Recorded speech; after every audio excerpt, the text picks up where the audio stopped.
Now, what happens also, now this is where I was thinking about it today. It's like, what's going on in this world, especially what everybody else out there thinks is going on in this world, and this is the way it's always been. Out of 1,000, one seeks God. That's what Krishna says. And out of 1,000 who seek, only one really has the power to realize in this lifetime.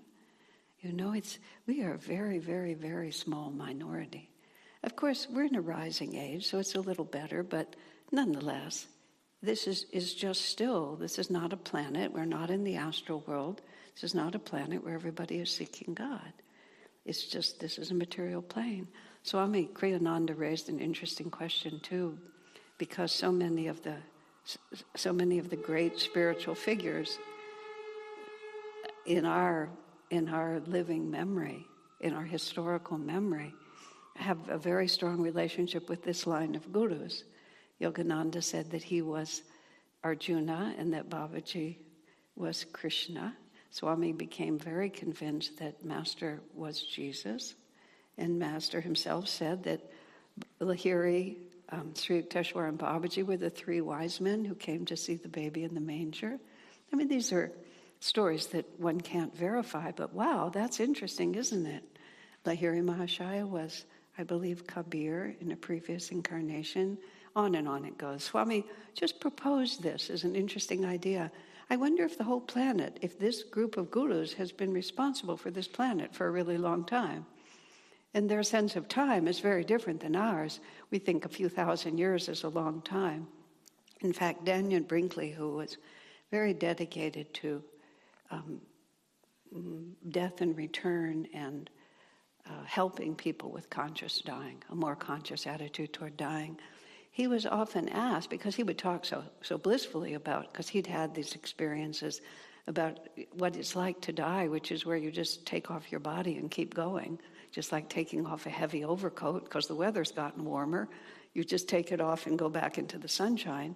That's what it is to leave your body. And then he would be asked, a weeping daughter, doesn't my mother miss me? Because of course you want to feel that the love continues. And he said, oh yes, of course, the love is still there, but time is so different. He said, on this side, you live for 30 or 40 more years. It seems like a very long cycle. He said, on the other side, he said the separation lasts about this long. And then in a very exaggerated way, he blinked his eyes once. He said, that's what the separation feels like. The mind just doesn't go there. You don't know how to think about that. So you think about thousands of years, it seems like a long time. But it's a long project to bring disciples, even one disciple, to liberation. And the whole drama is just each one of us, one like this. Just one. That's why Master writes, I will come again and again, 1 trillion times if necessary, with bleeding feet over crags of suffering, he says, as long as one stray brother is left behind. Swamiji even remarked that Master had several incarnations where he was a king in Spain when the Moors were coming in and were going to drive Christianity out through Spain and through Europe, and he incarnated as Fernando III and drove the Moors out and protected that continent. And as Krishna driving Arjuna, and Yogananda was Arjuna, into warfare, and William the Conqueror into warfare, and Swami said, well, one of the reasons that Master took those incarnations is because he had disciples who needed that experience, and he wanted to be there to help them through it. It's a very different story, my friends. It's a very different story. And then these masters come. Yogananda lands here. He lands on this planet. Then he comes to America. He writes Autobiography of a Yogi. He publishes it toward the very end of his life. 1946, that book was published. That book just goes on and on and on and on. And Jesus' life and his disciples wrote the Gospels, and it goes on and on and on. Krishna tells Arjuna on the field of battle, the Gita, and it goes on and on and on. And they come, and they basically say, hello, wake up.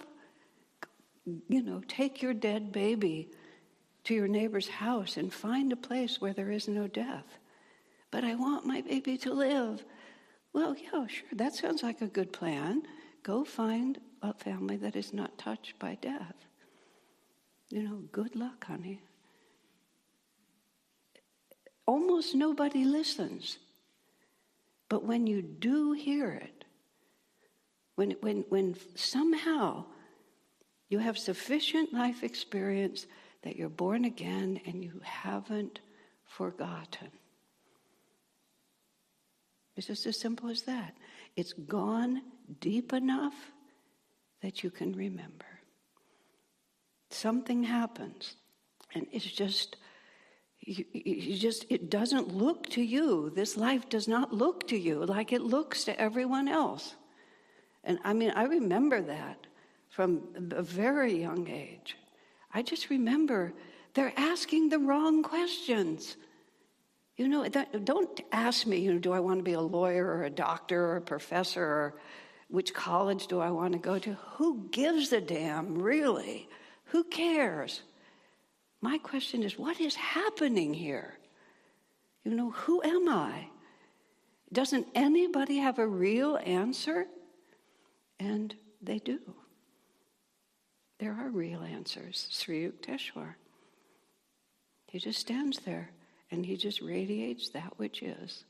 And you can throw yourself against him in all the ways you want to, and he'll pat you on the head and just ask you, how's that working for you?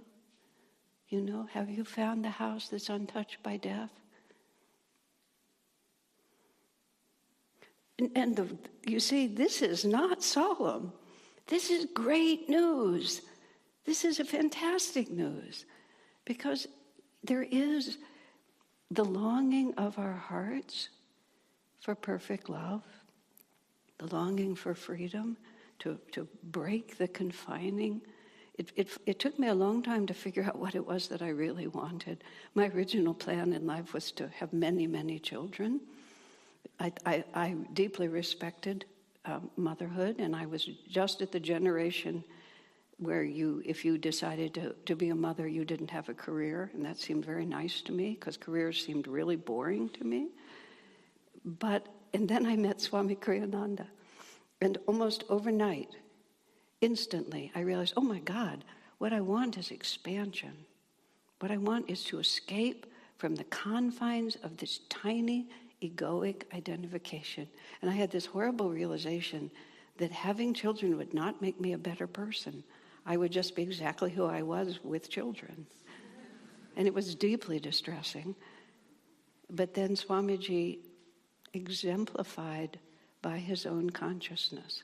Because you see, it doesn't happen by it all organizing itself in accordance with the rules of this world. It's the realization that the rules of this world, as most people see them, are childish. That there's a completely other reality. And Swami just walked in, showed it to me. That's what I want, just like that. And I realized I wanted to break the confines of just being ruled by birth and death, birth and death, birth and death, fulfillment and disappointment, endless alternating between the dualities to come to the freedom of the one. So we celebrate the passing of these great souls because we're celebrating their existence. Someone has come, someone who knows, and all we have to do, just like the Bible says, to all those who received him, to them gave he the power to become the sons of God. That is the promise. God bless you.